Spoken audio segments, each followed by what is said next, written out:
Coming up on today's Philadelphia Eagles now, the Birds get revenge on the Bucs in Tampa. Going to go through the reasons why the Eagles were able to pull off another wild win. We're going to examine this 4-0 start, look at the positives and the negatives. Can the offense play a full 60 minutes in a ball game? Up until this point, they haven't. And of course, A.J. Brown drama. He sent out another cryptic tweet. I have some thoughts on that as well. But this has become a tradition on this show, and over the last 2 years, the Eagles have won a lot. You know the deal if you're a real one. It's a Victory Monday here on Philadelphia Eagles now. If you're pumped up about another Birds win, I want you to hit that thumbs up icon and like the video. And with that, let's recap it all and talk some Birds.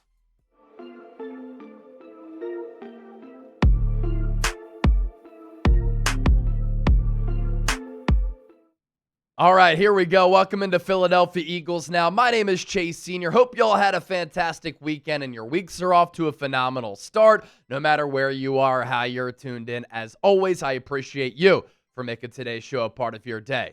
And what a roller coaster. The Eagles hold on to beat the Buccaneers yesterday in one of the wildest games of the NFL season here so far in 2025. And you think about the Eagles' slate to start off the 2025 season so far. All of these games decided by one score. All of these games have come down to the wire. Week 1, Birds kick off the 2025 NFL season on Thursday, September 4th. They beat the Cowboys 24-20, came down to the wire. Week 2, they go to Arrowhead Stadium. Super Bowl 59 rematch. That game also a thriller. Birds victorious 20-17 win.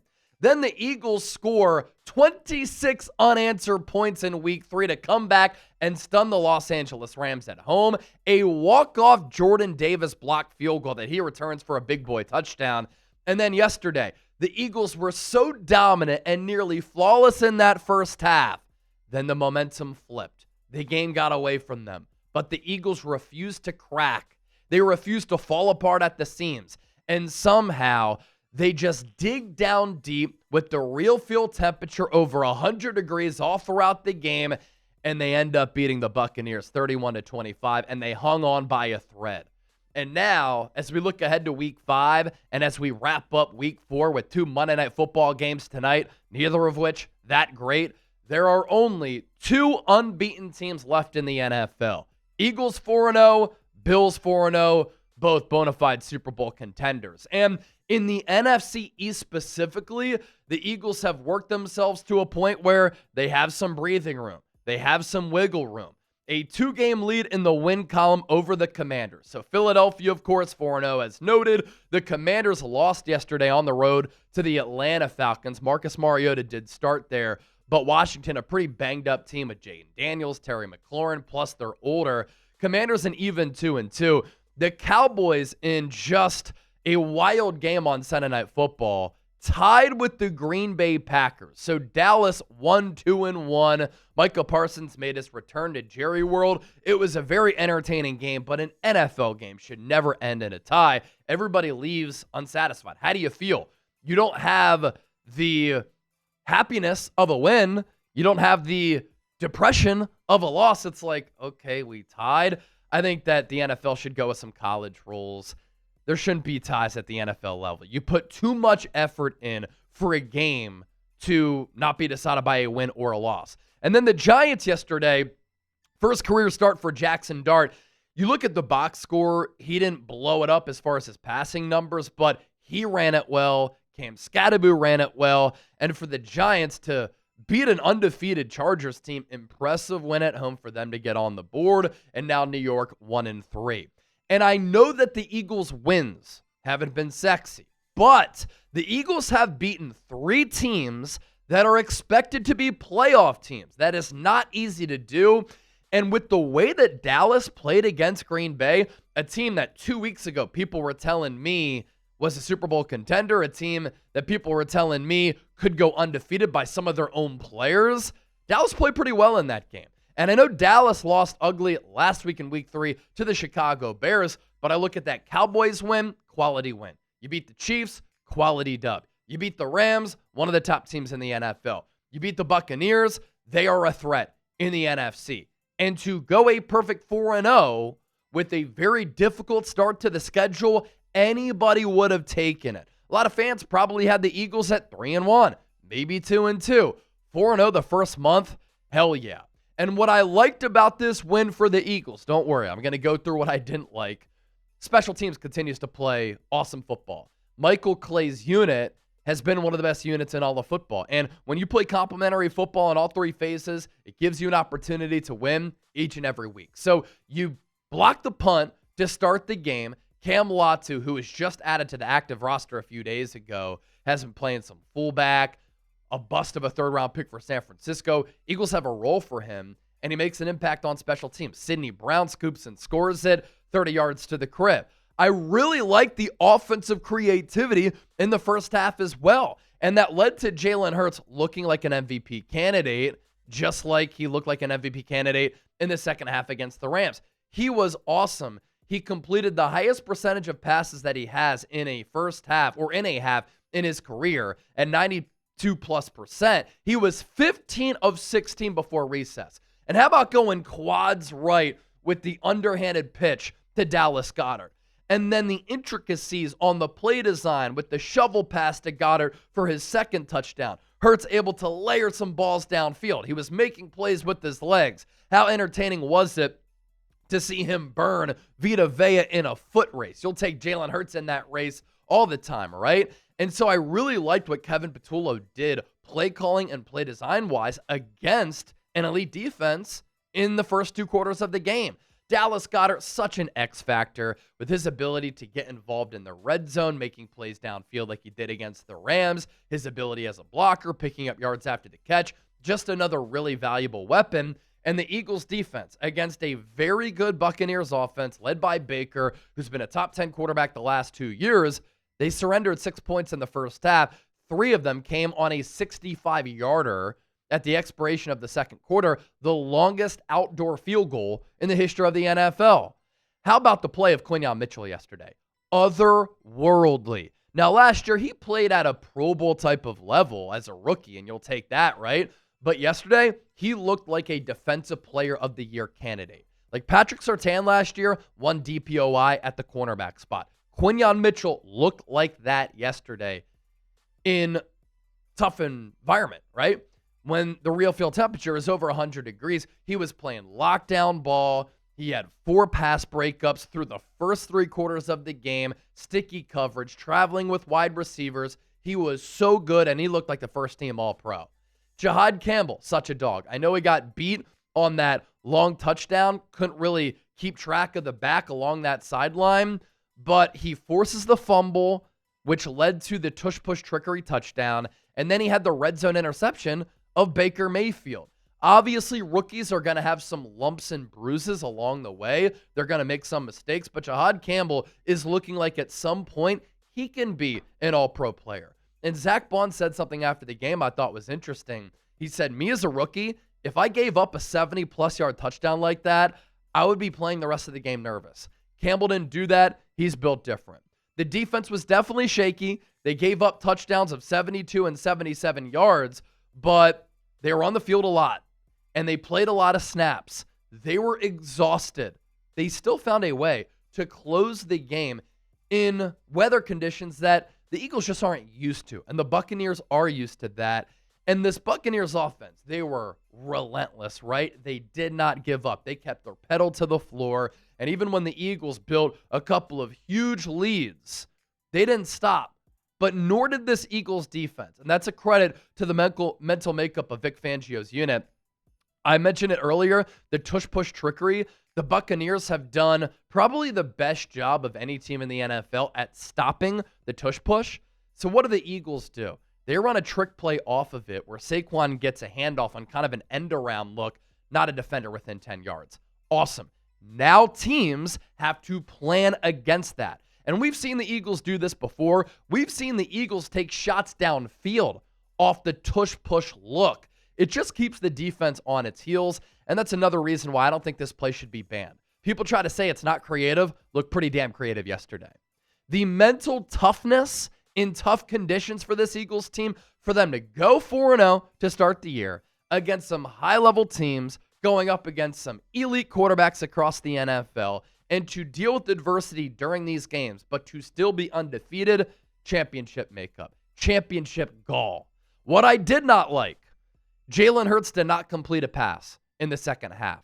And this offense after halftime was horrible, horrific, predictable, vanilla. Now, part of that was because the Eagles built such a big lead and the Eagles became too conservative, but that's been a constant problem for the Eagles this year. They become too conservative. They play not to lose instead of playing to win.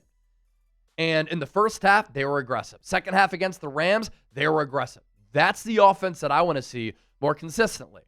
The defense gave up those aforementioned explosives. That has been a problem this year. They've given up big plays downfield, whether it be to the Cowboys, to the Chiefs, to the Rams, now to the Buccaneers. It has to get buttoned up. A.J. Brown, unhappy again. We'll talk about that coming up. And on the offensive side of the football, I just don't think the Eagles through the first month of the season have an identity. Last year, they didn't have an identity early in the year for like the first 6 or 7 weeks. Then they became a Saquon Barkley-led offense and a run-happy attack. This year, they can't really run it consistently, effectively, and efficiently. The offensive line hasn't played that great. The passing game has been so Jekyll and Hyde up and down. And this is an identity that usually a championship-level team can form over time. I'm not hitting the panic button yet, but I just don't know week in, week out what I'm going to get from this Eagles offense, and I know a lot of you feel that as well. Things, obviously, on offense need to get fixed.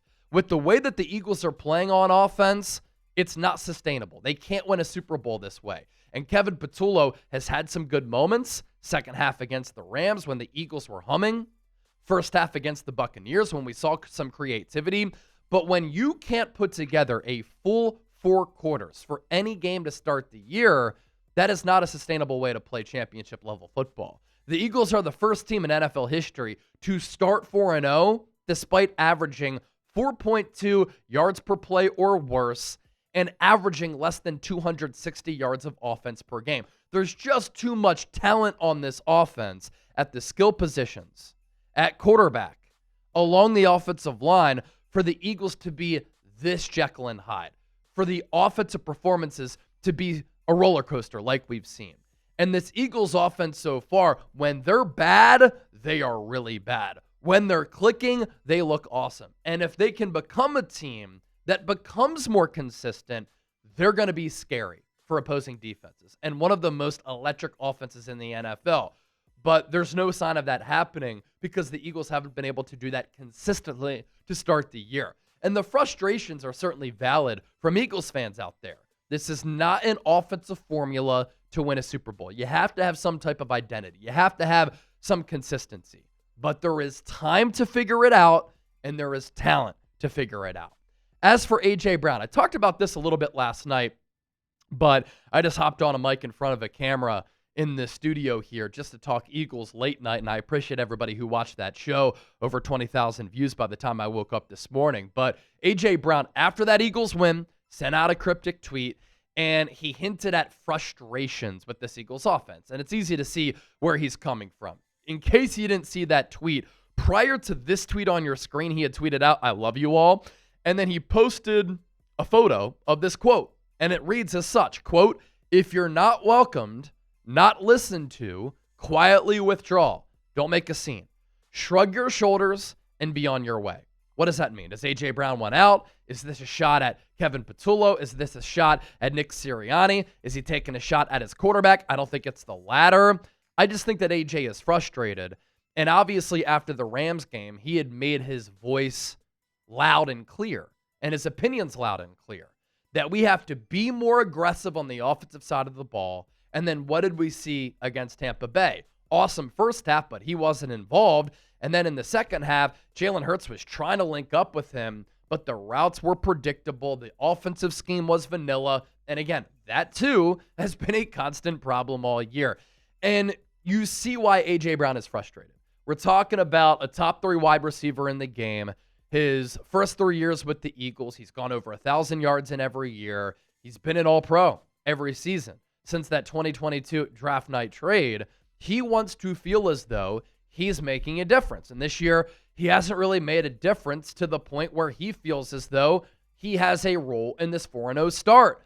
Week 1 against the Cowboys. I don't know how this is possible. 1 target, 1 catch, 8 yards, no touchdowns. Week 2 against the Chiefs. 8 targets, 5 catches, 27 yards, no touchdowns. Week 3 against the Rams. Early on, he didn't do anything. And he didn't get targeted a lot. And when he did, he was blanketed. Second half, he popped off. And in that game, 10 targets, 6 catches, 109 yards, and a touchdown. He feels as though he should be having performances like that pretty routinely almost every week. Week 4 against the Bucs, 9 targets, 2 catches, 7 yards, and 0 touchdowns. 2 catches on 9 targets isn't good. And so you look at those numbers and you're like, okay, A.J. Brown is a dog, and you see why he wants the offense to be better. The fans are feeling those frustrations as well.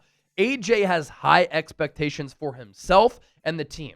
And sometimes when you let your frustrations be heard, it's effective. He did that last year. What happened against the Pittsburgh Steelers? The passing offense got going, and him and Jalen Hurts were able to link up for some really big plays in that game, and he had really good production. And it forces everybody to kind of look around and examine, what are we doing? What can we do better? How can we improve? And how can we do things that keeps the defense on its heels, on its toes, so that our routes, the route tree, the scheme, the play calling, it's not always predictable like it has been. And with A.J. Brown, we know this. He's talked about it personally, right? He's a competitive alpha. He wants to make a difference. Right now, he feels as though he's not able to make a difference. And you kind of saw that this was transpiring in real time yesterday. The body language wasn't good. The emotions were festering, and you could tell he was about to really freak out, and he was shaking his head, and you could just tell that he was really frustrated with how that game was happening. And AJ probably doesn't like how Kevin Patullo has gone about things. I'll agree with him on that. Kevin Patullo needs to do a better job. But to say this after a huge win against a quality opponent in a really tough environment, in tough weather conditions, in a place where you've really struggled, I don't love it. It's not a good look. Football is the ultimate we game. It's not a me game. And to say that and to post it on Twitter, X, in this city, it's going to be the talking point on 94 WIP. It's going to be discussed on NBC Sports Philadelphia. I have to discuss it on this YouTube channel because fans are asking me about it, and it's a huge storyline. Colin Cowherd, going to talk about it today. It's going to be talked about on every major media outlet, and now the next availability that A.J. Brown has at his locker room, it's going to look like a Jerry Jones scrum. Multiple media members deep, everybody pressing A.J., and it causes unnecessary drama and distractions for a team that is 4-0 and all of those wins, in my opinion, high-level quality victories. A.J. should be careful for what he asks for if he forces himself to a point where he has to get traded. If he wants out, bro, the grass ain't always greener on the other side. You've been a part of a team, and you've played a huge role for a team that is on a historic run right now, where they are barely losing.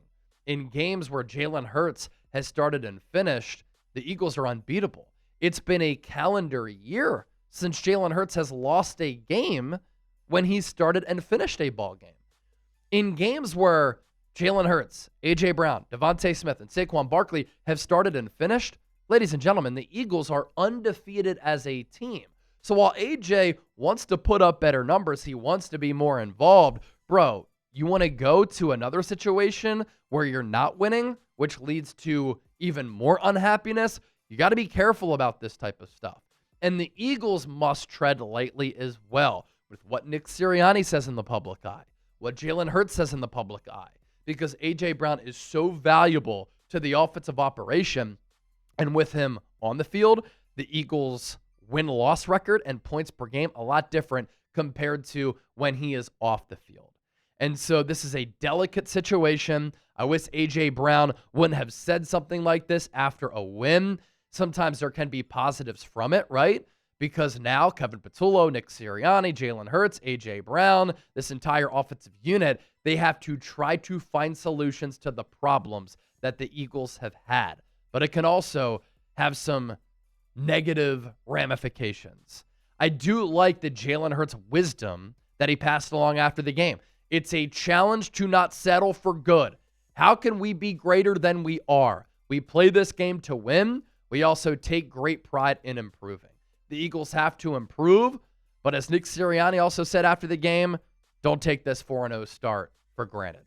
A lot more to get to here on the show, but don't forget to hit that subscribe button if you want daily and free content on the Birds. This is your go-to spot. The subscribers that we've gained over the last few months, this channel is humming, so join the movement today. And as you can see, we're approaching another milestone of 132,000 subscribers. Before we continue to push forward with some more Eagles talk, let's give a shout out to our sponsor, Prize Picks. Really appreciate them for making today's show possible. Prize Picks is the only app that offers stacks, meaning you can pick the same player up to 3 times in the same lineup. You want to pick more or less on Josh Allen passing yards, rushing yards, and touchdowns? Now you can pick all of them in the same lineup only on Prize Picks. You want to do the same with Jalen Hurts? You can do that as well. Follow other Prize Picks players as well directly on the app and copy their lineups in one click, whether it's a friend, a celebrity partner, or just someone whose picks you like. Hit the follow button. Check out every lineup they create in the new feed tab on Prize Picks. This is a new feature, and it's an awesome one. Now we have a doubleheader Monday Night Football tonight. Jalen Waddle, Miami Dolphins, more than 49.5 receiving yards. Justin Fields, more than a half rushing or receiving touchdown.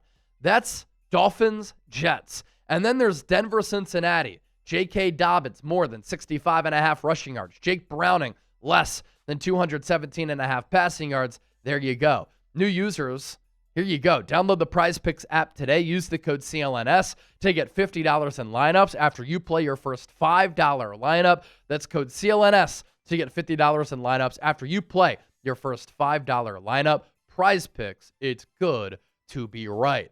So this is a big storyline here.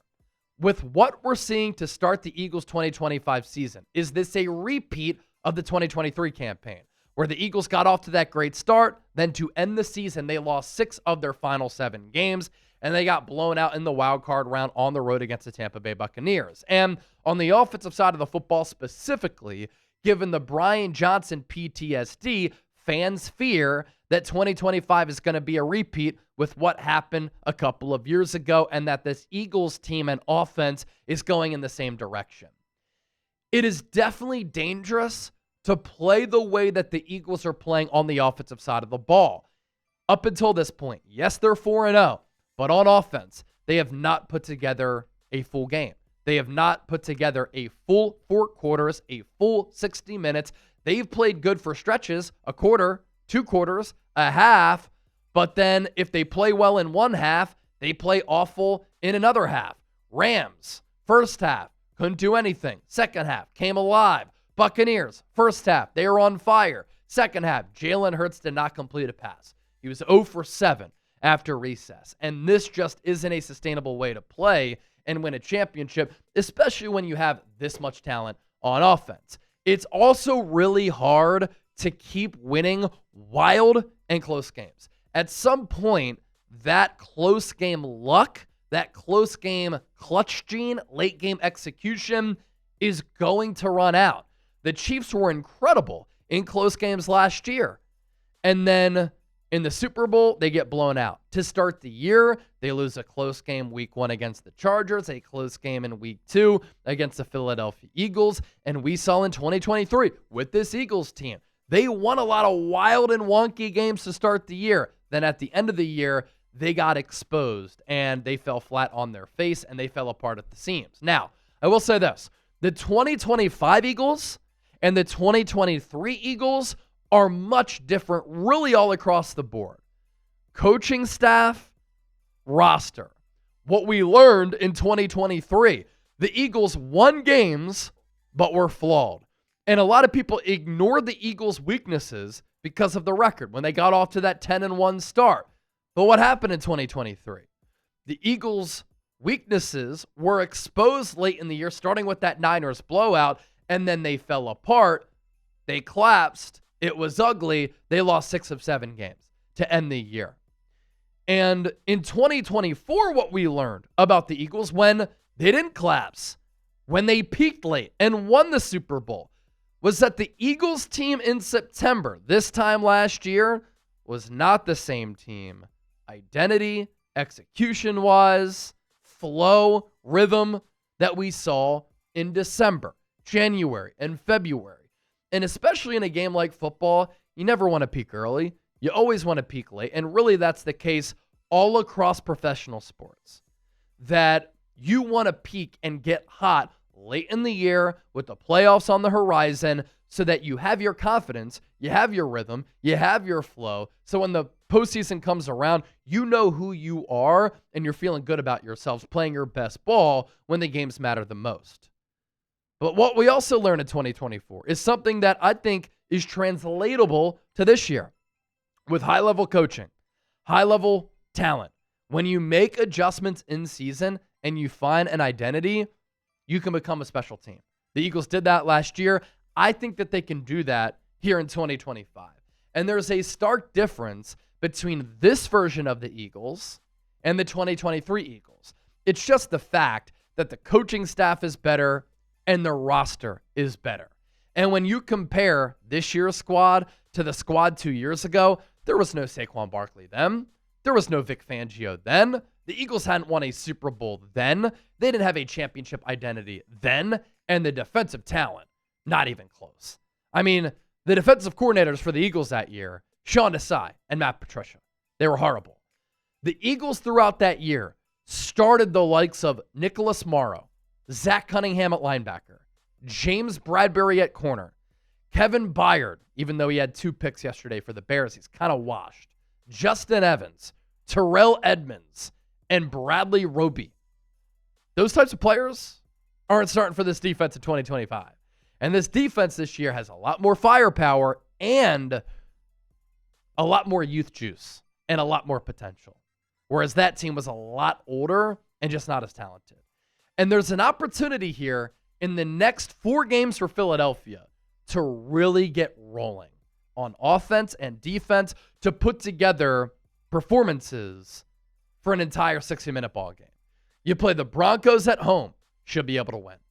Then you're on the road against the Giants, rookie quarterback. You're on the road against the Vikings, Carson Wentz probably starting. Then you play the Giants again at home. Is there an elite quarterback on this list? No. Now the defenses, Broncos, damn good. Giants, good front, but just okay. Minnesota, one of the top defenses in the NFL. So you have some good tests for your offense, but you should be able to win these 4 games. And if the Eagles win those next 4 games, 8-0, you kidding me? Another takeaway from yesterday, looks like the safety spot is settled, by the way. Andrew Makuba played 100% of the snaps yesterday. Sidney Brown only had 1 defensive snap. Good special teamer, but I don't think Vic Fangio can trust him because he's not reliable because he misses out on plays. Plus, Andrew Makuba brings something to the Eagles defense on that back end that Sidney Brown does not. Ball skills. Now, bad miss yesterday on that Emeka Egbuka long touchdown, where Blankenship also to blame, but clearly the better option in the eyes of Vic Fangio, and in my opinion, the rookie Andrew Makuba. Be sure to give me a follow on X and Instagram at Chase_Senior. Approaching 18,000 followers on X, 40,000 followers on IG. I'm always talking Eagles here. Additional Eagles content for free as well over there.